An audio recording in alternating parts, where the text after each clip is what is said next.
Hey everyone, welcome back to my channel. This is Chinezeslife. For those of you that may be new to my channel or new to this type of content on my channel, what I'll be doing today is giving my in-depth recap slash review of the latest episode of Insecure. And in this case, that happens to be season 4, episode 8, Low-Key Happy. So today is Thursday, and you guys know that you usually see these review videos typically on like a Monday or Tuesday. But with the ongoing situation regarding George Floyd and the Black Lives Matter movement, honestly, it's just been a lot to take in and to process, and I honestly just like needed a break from YouTube, and it really didn't even feel like right to be creating and to be promoting this content when there was just so much going on in the world, and there still is so much going on regarding that situation. And I'd also like to, just observe a moment of silence for George Floyd and also for all of those who've lost their lives recently to police brutality.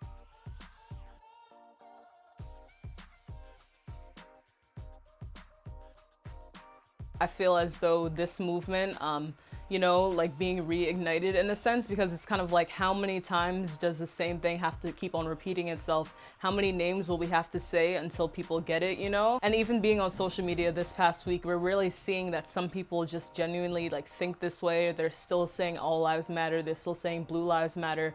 And what the main point is, it's like, how can all lives matter when clearly we're being shown time and time again that Black lives do not matter to a lot of people, and that we're treated differently based on the color of our skin. And until that is fixed in this society, then all lives cannot matter. It's kind of like, how can you tell me that you value me, whether that's as a brand or as an organization or as a company or just people to people? But again, I'm gonna go ahead and link down below some things that you can donate to, and also some ways in addition to like protesting that you can also be a part of the cause if you're not able to physically help out. So without further ado, let's go ahead and get into season 4, episode 8 of Insecure, Low-Key Happy. So guys, I just want to say that, before we get into this episode, I will admit that I was Team Nathan, and I still low-key am, just, given the history between Lawrence and Issa, but that's just a mini disclaimer. But y'all, this episode is kind of the episode that like all Insecure fans have been waiting for. And in reality, it's really just like, this is an episode of clarity. We're finally able to see Lawrence and Issa have this vital conversation. I wouldn't say vital, but a lot of the times it's kind of like, if there's no closure in a sense, you're kind of left wondering like, oh, why did they do this? Why did they do that? But anyways, let me not ruin too much. So the episode opens up with Lawrence waiting at a crowded restaurant slash bar scene going on. And obviously we know that he's waiting for Issa. And he's just looking hesitant, looking expectant, because you never know, honestly, like, what if she never shows up? What if she calls to say she's running late? Probably a million thoughts running through his head. And he's also probably thinking like, oh man, like, I finally have to tell her this thing that I said that I wanted to talk to her about, So he's probably like low-key nervous, because again, like I said for the last episode, I was like, yo, like, if he's calling her to meet up in person, like, it better be something good. And y'all, I was not disappointed, but just wait, because Issa arrives at the restaurant or at the bar, and in true Issa fashion, she literally face plants into the ground, like a full-on face plant. And I can definitely relate to moments like that, because y'all, like, I'm queen of tripping, queen of falling. When I was in high school, I legit used to wear heels to school, and one day I legit busted my butt on the staircase in front of mad people, and I tried to get up like nothing happened, and just like the person who tried to help Issa in the episode was like, hey, do you need any help? And she's just down there like, no, I'm good. That was literally me, like, hoping that no one saw. I just tried to gather my things, get up real quick, and that's basically what Issa does. Of course, Lawrence tries to help out, and he's just like, whoa, like, you need a minute. But that was just a nice, fun start to the episode, because it just shows, like, literally real life. Like, it's not always glitz and glam. Sometimes you are gonna randomly fall, embarrass yourself, but it'd be like that sometimes. So Lawrence and Issa get to talking, and then Issa kind of, asks the question of the day, like, so what did you have to tell me? Well, then, they're interrupted by, just a loud crowd. This guy gets between them, is trying to get a drink from the bartender. Also, another moment that I really liked from the bar scene was kind of Lawrence remembering little things like Issa's favorite cocktail to order. So he's basically like to the bartender, like, oh yeah, like, can she get a Prosecco and whiskey? But then Issa, again, like, shows like how she's changed, even if in a little way. But she's basically like, oh yeah, that's not even my favorite anymore. And he's just like, whoa. So even just something as little as that just kind of shows that, like, yes, like, they haven't been interacting with each other on this close of a level to kind of know what has changed in each other's lives, which then again goes to show that, you know, like people literally change every second of every day. So if you knew someone 5 years ago, they're probably a completely different person. Also, Lawrence ended up explaining why he missed the block party and also apologized for not attending, which is something that again I really like, because it's kind of like he also knew how important this event was to Issa. But he explains that he was in San Francisco interviewing, which is now making me realize that when he told Molly he was in Frisco, I was thinking it was like Frisco or like Fresno. I didn't think that Frisco was San Francisco. Basically, Lawrence is like, you know, like I don't want to be afraid to try new things. And I kind of saw this as like a double entendre in a sense, because it's like, yes, it's related to him and this growth in his career. But then I can also see it as it's related to, you know, like just in life and in relationships, because that then leads Issa to be like, wait, like, you know, I heard about you and Condola, and Lawrence is basically just like, yeah, like, you know, like I figured that you would, obviously knowing that her and Condola like work together and different things like that. But it was basically brought up by Lawrence that he's like, you know, like we don't have to get into that right now. So cool. So then we move on to basically Lawrence remembering that he's like, oh yeah, I ran into Molly at the airport, but like it was awkward. And then Issa kind of gives that face that she's kind of like shying away from the topic, like the And Issa basically explains to Lawrence like, yeah, that's because we're not friends anymore. And Lawrence kind of laughs it off, because when you really think about it, like Molly and Issa have been friends for so many years. So for her to say something like that, and then for Lawrence to like think about it, like he had to pause for a second and realize that Issa was being serious. He's like, wait, what? Like seriously? Like what happened? And I also like how Issa kind of pulled a Lawrence on Lawrence in the sense that she was like, you know, like we don't have to go into detail about it. So at this point, it's kind of very loud and there's just people bumping into them at the bar, and they're just kind of like both mutually deciding that like, you know, like we should head out of here. And y'all, why it turns out that Lawrence was about to cover the bill basically, and then basically the bartender comes to tell them that the check is like on the house basically because of Issa falling, and Issa's just like, yo, like they still remember. And it's just like kind of like a cringe moment. It's like, man, I want to get out of here before people keep on remembering that that was me. And once they're outside, Lawrence basically suggests like, oh, like would you want to go to that Latin place that you always wanted to go to? And Issa, I was already knowing by her response, she was just like, yeah, like you could already tell that like she's low-key been there already, but she didn't want to say anything. And then basically Lawrence is like, all right, like cool, like I'm gonna call a Lyft. And Issa's phone starts to ring, and of course y'all know that Issa drives for Lyft, so Lawrence is just being funny. Like the fact that they're able to, you know, like play around with each other and it's not like such a heightened situation just shows again like kind of the growth, because again, like if you had told someone that they would reunite and just be going out for dinner and drinks, like who would have thought based on how things ended, you know? So when Lawrence and Issa finally get into the Uber, it turns out that their driver is an older black woman, and she's basically like, you know, just having conversations with them. And Issa is kind of annoyed because she wanted like a quiet ride, and that's something that she told Lawrence about as they were waiting. She's kind of like, oh, like I always ask my passengers, like, do you guys want a quiet ride or do you want like a talkative ride? And I think that that's important for Lyft and Uber drivers to ask as well, because some people like just keep on talking and talking and talking, and it's like you feel bad for not responding, but then it's like it's kind of rude in a sense to not, but then it's like, is it really though? Like I'm just trying to get to my location, you know? Basically she's like, oh, is this y'all first date? And they're both just kind of looking at each other like to give each answer to the question. But something really important does end up coming up. I think that the woman asks them like if they're married or if they're thinking about getting married or something like that. And Lawrence basically says jokingly like, yeah, like, you know, like I bought a ring. But then that makes me wonder, I'm like, wait, did he really buy a ring, or is he just like playing along with this lady, you know, just to give conversation? Because Issa was over here telling her that they were from Alaska, so I'm like, honestly, anything goes. But that is something that stuck with me for the rest of the episode, because I was genuinely wondering, I'm like, oh my goodness, like was Lawrence ready or almost ready to propose to Issa? Like, whoa, that's like a huge thing. Because especially Issa in that moment too, she's probably wondering the same thing, like, oh my goodness, like what? Like I messed up, like he was about to propose and I cheated, like what? So when they do get to the restaurant, Lawrence is kind of like, you know, like hyped for Issa, be like, oh, like I bet you're so excited to try this, da da da. And you know, Issa's just kind of like, And Lawrence is like, wait, you ate here already? Which again, this episode was literally like written so perfectly. That's one thing I want to say, because literally like every little detail ended up coming out in the end. But basically Issa was like, yeah, you know, you seemed really hyper about this. You seemed excited, and you know, like if you wanted to come here, then I wanted to come here. So I just went along with it. But then Lawrence gets to thinking like, wait, like, so you came here on a date? And Issa's just kind of like, yeah. But then, you know, you could tell that like with the topic, like she's just like not really like too keen on getting too far into detail. But then something good that they said at this point was kind of like, you know, like we know each other too well for all the like, you know, dilly-dallying around the subject. Like, you know, no eggshells. Like if you feel comfortable sharing, share. If you don't feel comfortable sharing, don't share. But it's kind of like you don't have to sugarcoat stuff because I already know you, you know? And I really appreciated that too, because that kind of like cleared the air. Like just having that little bit of communication saying no eggshells kind of made it easier for both of them to be vulnerable throughout this episode, and we later get to see that. And Issa does not waste time, y'all. By the time that they were waiting to get seated, Issa's just kind of like, now that they're in a quiet setting, she's just like, yeah, so in the spirit of honesty, what did you want to talk to me about? In the nick of time, the waitress goes ahead and seats them, and y'all, Issa knows this menu like from the front of her hand to the back. Like she was just going off, like listed exactly what they were gonna eat, exactly what they were gonna get, and it was just chef's kiss. Like she knew the menu to detail. Waitress went off and went on her way, and now y'all, it was finally time for Lawrence to say what he had to say. This is the moment that everyone's been waiting for, and Lawrence just openly says like, you know, lately I've just been thinking about us.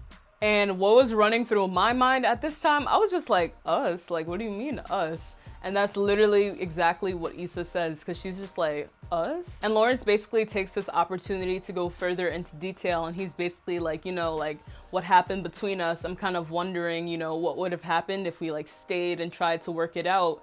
And he just really, like, his ending thought was more so like he's just wondering if he gives up on things too easily, like if he gave up on that relationship too easily in a sense. And Issa, again, she's also being vulnerable because she tells him like, you know, I kind of do wish that, you know, you hadn't given up on us. Like she's probably spent all this time like just feeling terrible and just thinking that she's lost him forever, but then here he is like kind of being open about, you know, like maybe I shouldn't have given up on you. Maybe I should have done something different to, you know, save this relationship. Like what would have happened if, you know, we just started on a clean slate and tried to make it work versus, you know, just me leaving quick like that, like after what had happened. And y'all, it goes ahead and gets spicier because Lawrence kind of asks the question that I believe a lot of people who've been cheated on want to ask too. He's basically like, you know, like why Daniel? Like, is there a reason in particular? Like it was with him? Could it have been with anybody else? And Issa's basically just like, no, like it couldn't have been anyone else. It was just more so because at that time, Daniel was giving her the attention that Lawrence wasn't. He kind of made her feel valued and feel wanted. So it's kind of like, if you're not giving me that energy, I'm just gonna go ahead and get that energy from somewhere else. And Issa explains to herself as well that, you know, like, that's not something that she's using as an excuse, but it's just what the reality was. Because Lawrence is basically realizing, like reflecting on the situation, he's just kind of like, wow, like things were that bad between us. And Issa just plainly answers like, yes, like they were. She further explains that, you know, some days she would come home from work, but she wouldn't even go into the house just because she wanted to kind of avoid him, just knowing that he was kind of gonna give her that same lack of attention. So she would just like drive around for hours after work just to have like less interaction time with him anyway. Because Issa explains that, you know, Lawrence didn't want to do anything. He didn't want to be a part of anything. He didn't want to talk to her. He didn't want to have sex with her. So it's just kind of like, to her, like Daniel was talking to her. He was interested in what ideas she was fielding off. He, you know, was having sex with her. It's not an excuse for cheating, but it's just more so like Issa just felt more wanted by Daniel in that moment.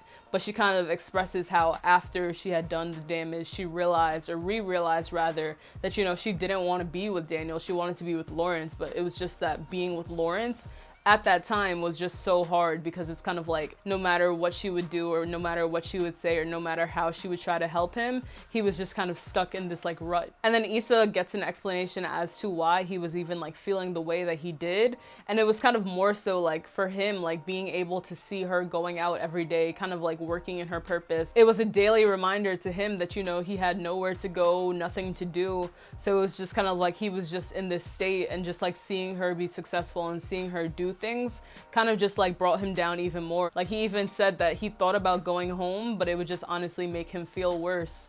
And I definitely understand what he means by that. At home, people would probably be constantly telling him, you need to do this, you need to do that. So it's like he was just kind of comfortable being in his misery in the comfort of his home and Issa's home versus going home and just having more airs on you saying, do this, do that, why aren't you doing this? So he just kind of was like stuck in that state and stuck in a funk. And Issa, you know, she raises a really good question. She's like, why didn't you tell me? Imagine if he did tell her, you know, like things could have been so much different had she had known exactly what he was going through. And he basically tells her, you know, like, I just couldn't. And sometimes it really is like that. Like sometimes you just can't put into words what it is that you're feeling. And especially for men, especially men in their 20s, and for Lawrence in their later 20s, it's kind of like not being able to provide for this person that you're with and not being able to, you know, provide for yourself essentially, because again, he wasn't working or anything like that.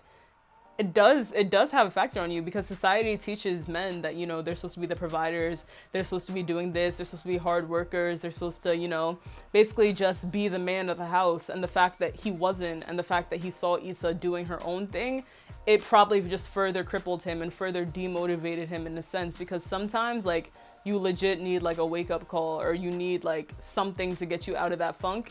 And the fact that nothing was really working for him, and for a whole year too, like it's definitely hard to get out of that state. Lawrence basically says, you know, like when everything happened, like him finding out about the cheating, all of that, it was just easier to blame Issa for the downfall of the relationship versus, you know, like holding a mirror up and reflecting on what went wrong on his half. He was just more so like, you know, like it was easier to just boom, cut you off. I don't have to deal with any of my problems now. And that was definitely just like such an open and honest moment from him, because it's just like, yo, like he took like full accountability for kind of like not taking full accountability, you know. How Issa's now describing what led her to that point is kind of showing Lawrence like, wow, like I really wasn't like about nothing. Like I can see why you acted in the way that you did, because I wasn't really, you know, I wasn't feeding your soul. I wasn't giving you anything to bounce back off of. So I can see why that lack of attention may have led you to make that decision that you did. So then this basically leads, you know, them to like kind of end that conversation per se, not end, but more so just to kind of like consider all things. And Lawrence is kind of like, you know, if someone would have told me that I would be having this conversation with you like in a year's time, like back then, like I would have been like, yeah, right. And Issa goes ahead and asks the question that we all want to know the answer to, basically asking Lawrence like, wait, like you didn't really buy a ring, did you? But y'all, this, like, I loved how this episode, like they just kind of gave those answers without saying anything, because Lawrence basically didn't say anything, but you could already tell what the answer was. And Issa's just like, nah, no way, like what? And Lawrence is like, yeah, you know, like we went ring shopping together, like I knew what you wanted, so it's like I had picked out a ring, yeah. And Lawrence is just kind of like, oh, you realize you ain't shit, huh? But then that's when Issa's just like, well, I'm the shit now, like, you know, like you missing out. So we're able to see how they're able to go from like a very, very serious conversation to just a more relaxed, more playing around conversation. But in this moment, that must have been so crazy for Issa to just kind of realize that like, wow, like, you know, like we could have been married right now had we had worked on the relationship or whatever the case may be. But you cannot fester on the past too much. You have to live in the moment, live in the present. And I think that's exactly what they're doing just by going out, just hashing out these things and just, you know, having these open and honest discussions with one another. So Issa leaves the table to go to the restroom, and almost as soon as she gets up, Lawrence's phone buzzes, and y'all already know who it is. Who else but Condolences, Condoleezza, whatever everyone be calling her, but it's Condola. And basically she's like, oh, hey, I know that we said Tuesday, but does tonight work? So we as viewers are basically assuming that, you know, maybe they were gonna meet up, maybe they were gonna meet up to talk, or maybe they're going out, or whatever the case may be. But she asks, does tonight work instead of Tuesday? And obviously we know that he's out with Issa right now, but I believe that he writes her back and is like, you know, like I'm out right now, but I'm gonna keep you updated. So now as Issa and Lawrence are leaving the restaurant, I'm just kind of thinking like, is this the end of the date? Like, are they gonna go somewhere after this? Are they both gonna go their separate ways? Are they gonna go to, you know, to one another's house or whatever the case may be? But before we're even able to get into that, we see that Issa has run into TSA Bay. Basically, she just hears someone like making some loud noises, and she turns around and sees that it's him, and she's just kind of like, oh my goodness, no. TSA Bay is about to go to the same restaurant that Lawrence and Issa had just left from And in my head, I'm thinking, I'm like, oh my goodness, I hope she never came here with him before, because the type of guy that he is, like, he basically has no filter. Like, he's about to give you the rundown. It don't matter. And I think that's just who he is as a person, because that's exactly what happens. You can see that he's also on a date with this girl named Mazda, but, you know, she's on her phone, not really paying attention. But then Lawrence is just kind of being like mad annoying about it, because he's just having fun. He's just like, oh, so, you know, how do you guys know each other? And then TSA Bay straight up is like, yeah, you know, we used to deal with each other. Basically insinuating that, you know, they used to sleep together. And TSA Bay goes ahead and further, you know, frustrates Issa. He's basically like to Issa, like, yeah, did you order the da-da-da-da? Explaining like the exact order almost that she had ordered for her and Lawrence. Which again, lets Lawrence know that like, yeah, like she came here with him. And then TSA Bay, of course, plugs himself, says, you know, I'm TSA, I also do security too, so if you need that. And that was just like a nice little moment for them to include in there, because it's like, yeah, obviously they could have left the destination and gone somewhere else right after, but just including that little tidbit, I love that so much. Basically, TSA Bay is also able to let them know that they're gonna go to the art walk later, and that basically one of Mazda's friends has art on display there, so that Issa and Lawrence should go ahead and check that out, which then again leads to conversation between Lawrence and Issa, kind of like being like, oh, like, do you want to go, da-da-da. Lawrence is basically like, you know, I'm gonna get out of here, like, I'll see you later, like, all right, peace. And ends up walking like basically across the street, and Issa's just like, oh, okay. But then Lawrence goes ahead and makes the same noise that TSA Bay did. For the record, it was brah! And he basically ends up walking back to Issa like, nah, I'm just playing, like, let's go. So again, I love that moment, because it kind of just shows that it's like, whoa, like, the night just ended so abruptly. Like, what was that? Like, that was weird. Because can you imagine if the night actually did end on that? I was about to be like, yo, Lawrence is on some savage time, because what? How you just end the night like that? Like, there wasn't even like, all right, like, what we doing next? Like, da-da-da. It was just like, all right, cool, I'm gonna head out of here. It was nice seeing you. But anyways, they end up going to the art walk, and this is where like one of my favorite scenes basically is. Issa stumbles upon a painting that she really likes, and Lawrence just kind of like is looking at it and is kind of like, you know, like, I don't really get it. The painting is called Happiness Illustrated, and Issa gets deep with it, because she's just kind of like, you know, like, it's an abstract piece, and it's kind of like happiness is abstract as well. She explains to him that she's kind of been trying to figure out on her own what happiness means to her, and further explains that, you know, she thinks that happiness is a choice. And that's definitely something that I do agree with, because she kind of put it in the way that it's like she thought that certain accomplishments or getting certain things, material things, would kind of make her happy in a sense. But she realized that you legit just have to choose to be happy, because sometimes that's how sometimes the richest people in the world, who have everything, who have all the money in the world, are still sad or still not satisfied, because it's kind of like, if you place your happiness in things or places or people even, like, you're never necessarily going to be satisfied, because your happiness always depends on a condition. But if you decide to be happy, like, regardless of what's going on in your life, regardless of if you got the job or not, regardless of if you got your favorite sports car or not, you know, then that's how you're choosing your happiness, versus letting happiness be chosen by the things around you. And Lawrence is just like, whoa, okay, fake deep. But then, you know, he's really like, you know, like, I like this on you, like, this new you, basically. So Issa basically, you know, further explains like how she's attained this level of happiness, and kind of just speaks on how she's kind of walking in her purpose right now. And just leads it to be like, you know, like, I did that big event, but now I know what I want to do. I want to create these dope events surrounding Black culture and Black experiences, and just keep on doing that, because that's truly, you know, doing that, walking in my purpose, is something that definitely makes me happy.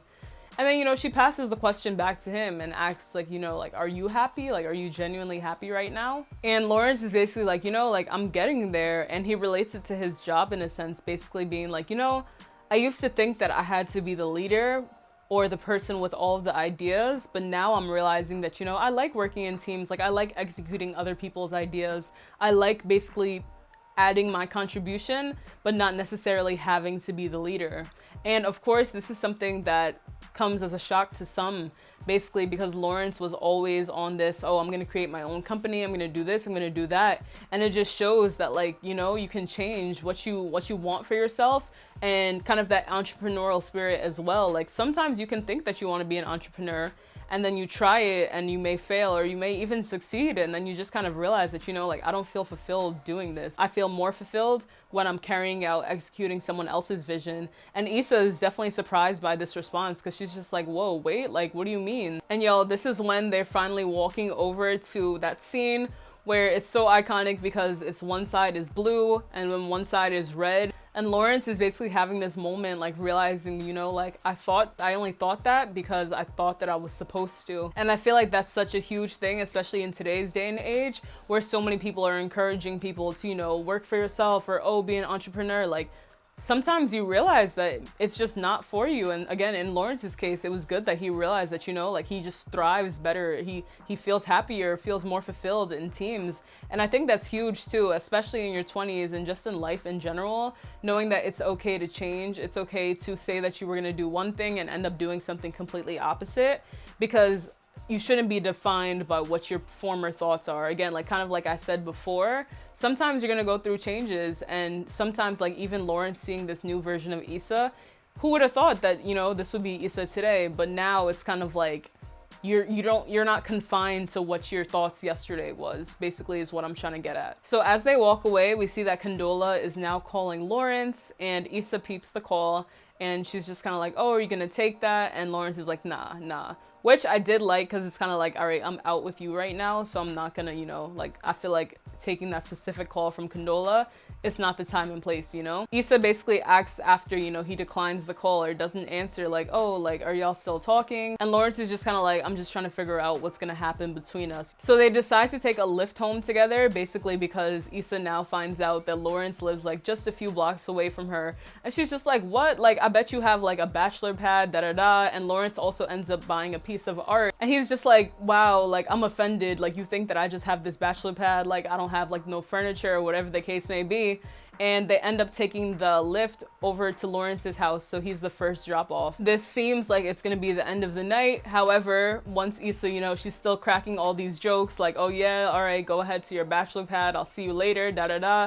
They even hug in the car and everything. But then Lawrence is like to the Lyft driver, like, hey man, can you actually wait for 5 minutes? Like, she'll be right out. He basically wants to show Issa how the painting is gonna look in his house, and also show her, like, you know, like, I have more than just a couch, I have more than just a bed. So come up and let's go see it. And y'all, in my head at this moment, I was just like, ooh, like, he's inviting her up to his house. Like, is anything gonna happen? But then I also didn't think that anything was gonna happen, just kind of based on that ending conversation being like, you know, I'm not really sure what's gonna happen with Condola. But anyways, Issa sees the place, and Lawrence's place is actually pretty dope. Like, a lot of the times, just in general, guys mainly are the main culprits of this, of just literally just having a couch, having a TV, having the kitchen just be there, like, you know, it's not too much decoration. But we see that Lawrence, actually, he wasn't lying when he said it's not a bachelor pad, because it looked pretty dope to me. Issa asks if he has a cleaning lady, and he's like, yep, she comes twice a week, da-da-da. I'm just like, wow, okay, heard you, Lawrence. Like, to her, this is like a completely different Lawrence, because remember, he was so used to just, like, you know, being cooped up in the house, not doing much, and now he has a whole cleaning lady. Like, heard you. So as Issa is just kind of like standing, observing, looking around, she looks down and notices that, you know, like, the couch that they once used to share is just there, and she's like, oh, you found a nice home for it. And it was just kind of like a sentimental moment between them, and he didn't really have much to say in response to that.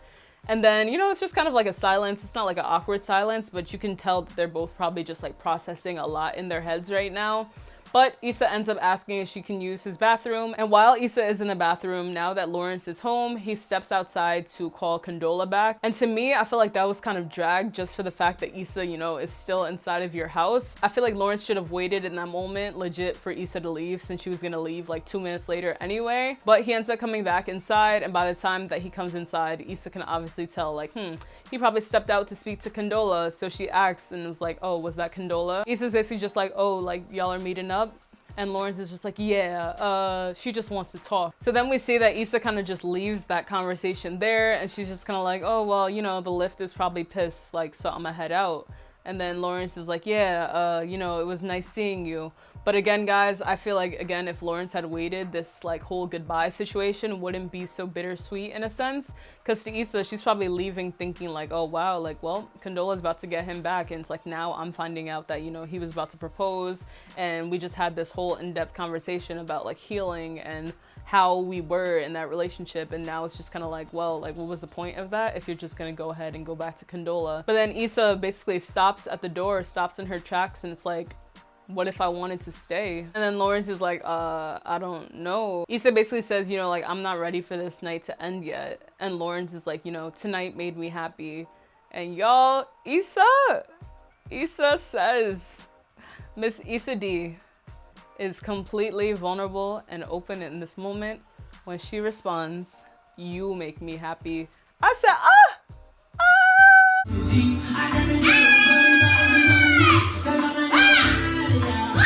Like literally her being so vulnerable and open in that moment made me so happy, because it's kind of like, again, like she was about to walk out and not know what's to come, versus, you know, just saying these last words and just like fully being vulnerable and expressing how she feels. Because again, Lawrence could have dubbed her. He could have been like, nah, you should go home. Once she said, you make me happy, like he paused and was just like, yeah, like me too. I was just like, yo, the fact that he said it back, because again, like he literally could have been like, nah, you know, honestly, like you make me happy too, but I think that you should go because da da da da. After he says me too, he's like, so stay. I said, oh, wow, God, Jesus. Like, what? That was such a like a crazy moment, because again, like as Insecure like has progressed, like we always thought in the back of our head, like, is anything ever gonna happen in between them again? Like, what's gonna come of this? So y'all, after this moment, after these words expressed of vulnerability, they get to kissing. They basically end up having sex, and you know, the scenes that they showed, you could tell that like it wasn't even regular. Like they was mad passionate with it, because again, like this is after having these conversations and after obviously not seeing and being intimate with each other in those moments like for a very long time. And a lot of people are calling Issa messy for this, but I feel like if you don't call Issa messy, call Lawrence messy too, because you have to think about it, like he probably thought that maybe it was a possibility in the back of his head too. Kind of both of them just in that situation, like knowing that, all right, like now that once you invited her over to stay, like what's to come, no pun intended. So we go ahead and fast forward to the morning, and Issa wakes up first, and then Lawrence kind of like rolls over and wakes up. So some of Issa's first thoughts in the morning, she's just kind of like, so like San Fran? And Lawrence is like, yeah, like maybe, like you gonna miss me. But then Issa's just like, listen, like I don't know how your chicken legs are gonna handle all those hills in San Francisco, but okay. And Issa basically gets up and like starts preparing to leave, which is something that I actually loved about this episode too, because I feel like it can be very easy to kind of like slip back into old habits, thinking that like, oh, just because we were just intimate with each other, like I have to stay, like we have to make breakfast together, like it's like good old days, like we're together. But I think Issa kind of realizes in this moment that, you know, like she got what she said what she had to say, and it's just kind of like now she's ready to move on, in a sense of literally like leaving his house, but also kind of detaching from the situation. Because at least like for me, like speaking personally, like if you get back into old habits and think that just because, like this is more so of someone that you connected with in the past and then lost touch, and think you can kind of just like pick back where you left off, that's just very unrealistic. Especially given this, it's just kind of like, honestly, like let her just go take her time, go back home. And Lawrence actually asks her if she needs a ride, and she's like, nope, I'm gonna walk. Because guys, remember that she says that she lives nearby, which is also something that I liked, because it's just like, yo, that walk after is just like, she gonna be feeling mad hype. And something that I liked as well was Lawrence asking her in this moment, like, wait, like, are you okay? Because to him, like, it's probably like, whoa, like, what do you mean you're gonna walk? Like, I could just drive you, like, it's just right there, whatever the case may be. But, you know, she's like, no, I'm good, thank you, like, I could walk. So guys, that brings me to the end of this episode recap. And I know that I gave last week's episode a 10 out of 10, but I feel like this one just like broke the meter, because this isn't even a 10 out of 10. Like this is like the best episode of Insecure, period. Like at first, when I was telling my friends when we were talking about it, I was like, yo, like this is like a top 5 episode of Insecure.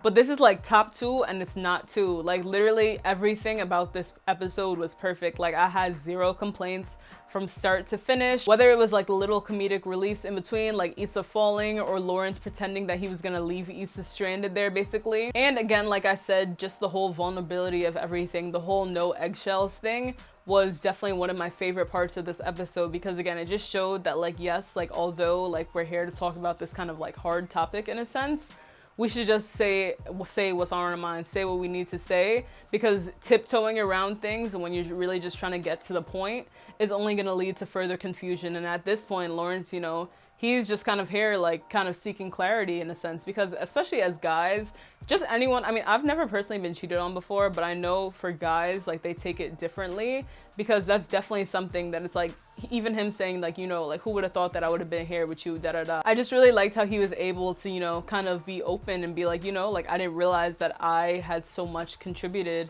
as to why you made that decision that you did. And I really love how in this episode too, like, Lawrence was also being open to Issa about his situation with Condola, because again, he could have been being messy, being sneaky, and just, like, you know, brushed off the situation with Condola, or just, you know, changed her name to a different number. But it just kind of showed that he's like, to Issa, it's like, yeah, I'm getting clarity on the situation with you, but I'm also letting you know that, you know, this ongoing situation with Condola, like, we're also going to talk about things. So in the sense of Lawrence wondering, you know, whether or not he gives up on things too fast, it seems like this applies to both his relationship with Issa and also his relationship with Condola, because you can see that he's kind of seeking clarity on both ends. And again, I like how Issa was able to kind of like articulate what it was that she was feeling, kind of being like, especially explaining the whole situation with Daniel, because you know that that's something that's probably been eating Lawrence up, like thinking like, could it have been anyone, like why Daniel specifically? And for Issa to kind of just explain that, you know, like, he was giving me that attention and you weren't. Like, that was just said so plainly, but it had such an impact, because that's how Lawrence was, again, able to, like, examine himself and truly see what he did to contribute to the relationship ending. So as you guys know, there are only 2 more episodes left in this season, and with everything happening with Molly, and now they're just, like, throwing in this whole conversation with Lawrence, like, I'm kind of nervous for what these next 2 episodes are going to bring. I feel like, are we going to be left with a giant cliffhanger come the end of the season? Or like, what's going to happen? Like, I don't necessarily predict Lawrence and Issa getting back together at this moment. And I don't even know if they'll get back together in the future, but I do like how now they're able to kind of start off on a clean slate. Like, they both realize what went wrong, how exactly they got there, and now this is just an opportunity for them to kind of, you know, have a fresh start, have a clean slate. I'm also wondering how this conversation with Condola and Lawrence is gonna go, especially for the fact that him and Issa just slept together. It's like, is he gonna tell Condola this? Is he gonna tell her later? Does he have to tell her if they're technically not even together? That's always like a sticky situation as well, which again leads me to believe, like, is Issa gonna tell Nathan about this? Is Issa sleeping with Nathan? Like, it's a lot of thoughts forming around this whole interjection of Lawrence into the picture. Because can y'all imagine misjudgmental Molly, like, even finding out about this situation as well? She's probably just gonna do her look at her being messy again. So I'm definitely looking forward to next week's episode, and I'm really, really, you know, just hesitant because it's been so good lately. Like, I feel like these are gonna be like 2 more bangers to end off the season for real. So that brings me to the end of today's recap/review. If you guys are not subscribed to my channel, make sure to pause this video and hit that subscribe button, and also tap the bell to turn on post notifications so that you do know when I am posting a new video. If you guys do not follow me over on Instagram, you can find me over there at chinezeslife. And if you're not following me on Twitter, make sure to do so, especially, you know, with these last few episodes coming up, so that you guys can see me live tweet, or just even in general, follow me over there at chinezeslife. Also guys, don't forget to check out the links in my description regarding the Black Lives Matter movement and how you can help out. As always, I appreciate you guys' support so much, and I will see you in my next video. Bye everyone!